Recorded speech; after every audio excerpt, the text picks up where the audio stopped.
My name is Noah. I'm 26 and I live in a small, creaky apartment on the edge of town. It's nothing special. A sagging sofa, a kitchen table with one wobbly leg, and a few sketches of furniture designs pinned to the wall gathering dust. I work as a technician for a furniture design company, fixing printers and checking blueprints for people who actually get to create things. It's steady work, pays the rent, but it's not what I dreamed of when I was younger. Back then, I wanted to design chairs, tables, maybe even whole rooms. I wanted to build something lasting. But dreams like that take courage I never quite found. So here I am tweaking machines instead of making them. I'm not much for crowds or small talk. Most days I'm happy enough coming home to my quiet space, maybe sketching a little or watching old movies until I fall asleep. I don't have many friends, not because I don't like people, but because I've always been better at listening than talking. Relationships. A couple of short ones, nothing serious. I guess I've gotten used to being on my own, though some nights the silence feels heavier than others. Last week was our company's Christmas party held at a dimly lit restaurant downtown. I almost didn't go. Parties aren't my thing, too many forced smiles, too much noise. But skipping it would have meant another round of teasing from coworkers about being the office hermit, so I threw on a decent sweater and showed up. The place was packed with people laughing, clinking glasses, and pretending work didn't exist for one night. I stuck to the edges nursing a beer, nodding at familiar faces. That's when I noticed her. Julia, my boss. She's 44, runs our department with the kind of precision that makes you sit up straighter just being around her. She was standing by the bar in a sharp black blazer and skirt, her dark hair pulled into a tight bun. She never smiles at work, not in a cold way, just focused, like nothing slips past her. People say she's tough, maybe even distant, but I've always thought there's more to her. Not that I'd ever say it out loud. I've spoken to her maybe 5 times in 2 years, mostly about jammed printers or software updates. She's always polite direct and gone before I can think of anything worth saying. Tonight, though, she looked different. Not softer exactly, but less guarded. She held a glass of wine, her eyes scanning the room like she was taking mental notes.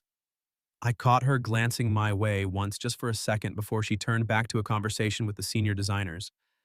I told myself it was nothing, just a trick of the light. People like Julia don't notice people like me. And honestly, I was fine with that. At least I thought I was. The party wound down around 11 and the restaurant started emptying out.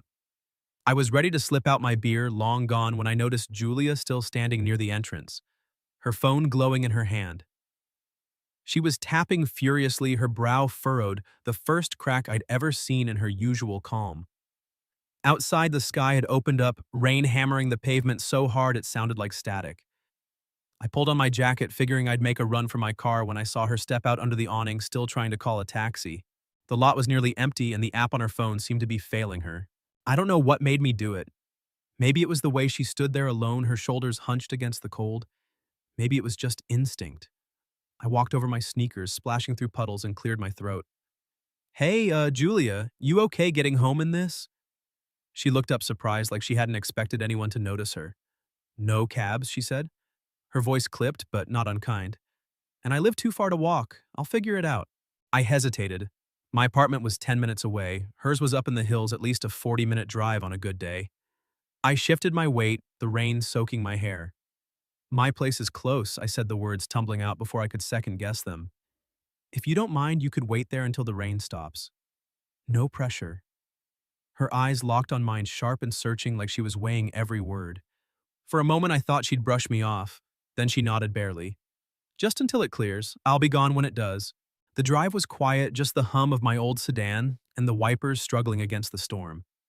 Julia sat in the passenger seat, her hands folded in her lap, her blazer damp at the edges. I kept my eyes on the road, my heart beating faster than it should have. This was my boss, I reminded myself. I was just being decent. Nothing more. My apartment felt smaller with her in it. The single bulb in the living room cast soft shadows over the worn furniture, and the air smelled faintly of old wood and coffee grounds. I handed her a clean towel and dug out an old gray hoodie from my closet.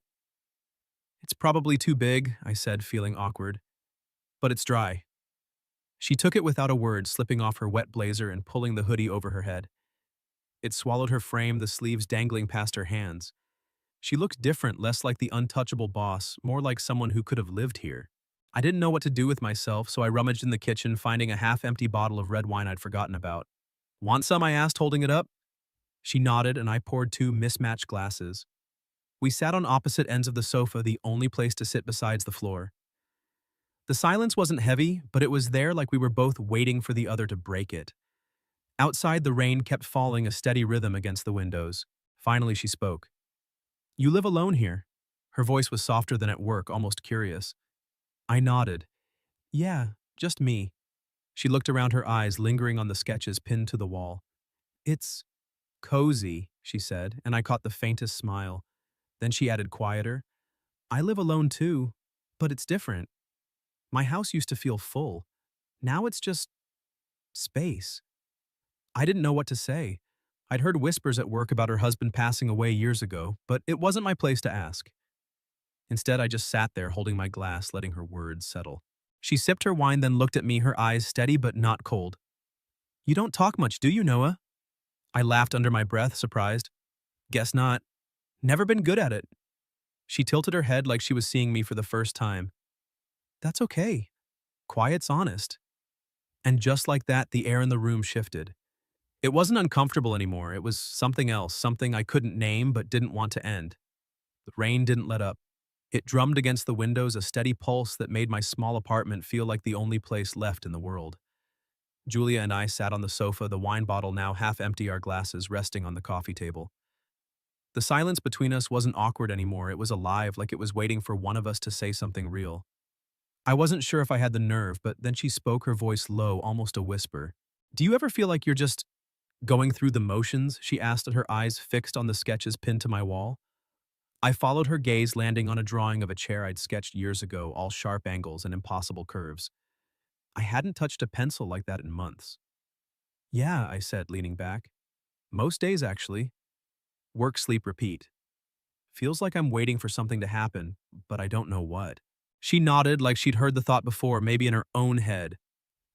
I used to play piano, she said out of nowhere. Started when I was a kid. I was good, not prodigy good, but enough to make people listen. I stopped when I turned 30. I waited, sensing there was more. She took a sip of wine, her fingers tracing the edge of the glass. Life got in the way. Work, marriage. Then, after he was gone, I couldn't go back to it. The keys felt too heavy. I knew she meant her husband. The office rumors had painted a vague picture: car accident 3 years ago. No kids, just her left behind. I didn't push, but I wanted to know her, not the story others told. Why didn't you try again? I asked, careful, like I was stepping on thin ice. She looked at me, her eyes sharp but not cold. Same reason you don't draw anymore, I'd guess. It's easier to stay where it's safe.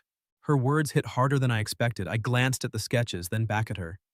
I wanted to be a designer, I admitted, the words spilling out before I could stop them. Not just fixing printers or checking measurements. I wanted to make things people would keep, things that'd mean something. But every time I tried, I froze. What if I'm not good enough? What if I fail? My voice cracked a little, and I felt my face heat up, embarrassed for saying it out loud. Julia didn't laugh or brush it off. She leaned forward, her elbows on her knees, the oversized hoodie slipping off one shoulder. You don't fail by trying, Noah, she said. You fail by stopping. I stopped. And now I'm just here, running a department, signing papers, going home to a house that's too quiet.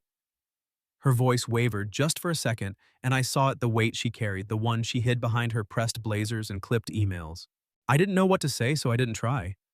Instead, I reached for the wine bottle and refilled her glass, then mine. The gesture felt small, but it was enough to keep her talking. She told me about her life before, weekends spent hiking with her husband, late nights practicing Chopin, the way she used to laugh until her sides hurt. I told her about the time I built a bookshelf for my mom, how it leaned to one side, but she kept it anyway, how I'd sketch furniture ideas on napkins at diners. We laughed, soft and careful, like we were discovering something fragile. The clock on the wall ticked past midnight, then 1. The rain hadn't stopped, but neither of us mentioned it. We'd moved closer on the sofa, not touching, but close enough that I could smell the faint trace of her perfume mixed with the damp wool of my hoodie. I wanted to ask her why she was still here, why she hadn't called another cab, but I didn't. Maybe I was afraid of the answer. Then, out of nowhere, she stood up, crossing to the kitchen counter where I'd left a spare blanket. I thought she was getting ready to sleep, so I started to stand ready to offer her the sofa. But she turned her fingers, brushing my wrist as I reached for the blanket. It wasn't a grip, just a touch, light but deliberate. I froze, my pulse loud in my ears. Noah, she said, her voice steady but soft. I didn't stay because of the rain. I stayed because I wanted to know what it feels like to be invited somewhere, to be wanted even just for a night. Her words hung in the air, heavy and raw.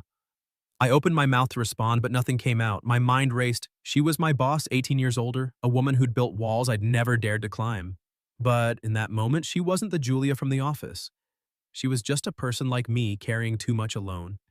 I wanted to say something brave, something that matched her honesty, but all I managed was, "You're here now."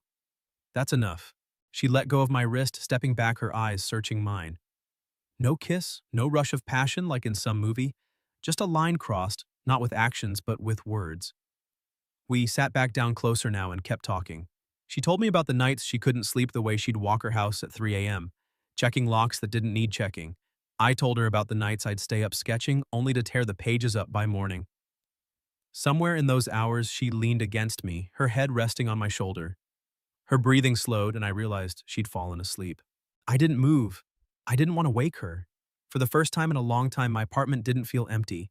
The rain kept falling, and I sat there, her warmth against me, wondering what I'd just let myself into. I didn't know if this was a mistake, a beginning, or something that would vanish with the storm. But as her steady breaths filled the quiet, I knew one thing: I didn't want it to end. I must have dozed off sometime after 3, Julia's head still resting on my shoulder, her breathing soft and even. The rain had slowed to a drizzle, but the air in my apartment felt heavy, like it was holding on to everything we'd said. I woke with a start, my neck stiff, the dim glow of dawn creeping through the window. Julia was still there, curled into the corner of the sofa, my hoodie bunched around her like a blanket. For a moment, I just watched her. She looked peaceful, unguarded, nothing like the woman who ran our department with an iron grip. My chest tightened, a mix of warmth and panic. What was this? What had I let happen? I shifted carefully, trying not to wake her, but her eyes fluttered open. She blinked, disoriented, then sat up, smoothing her hair with a quick, practiced motion. "Morning," she said, her voice hoarse but calm, like she wasn't surprised to still be here. I nodded, my throat dry. "Morning? You sleep okay?" She gave a small smile, the kind that didn't reach her eyes. "Better than I have in years." The words landed softly, but they carried a weight I wasn't ready for. I stood, needing to move to shake off the thoughts crowding my head. She was my boss, 18 years older, a widow who'd built a life I couldn't begin to understand.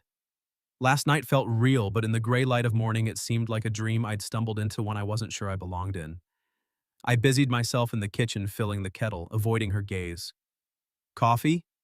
I asked, my voice too loud for the quiet room.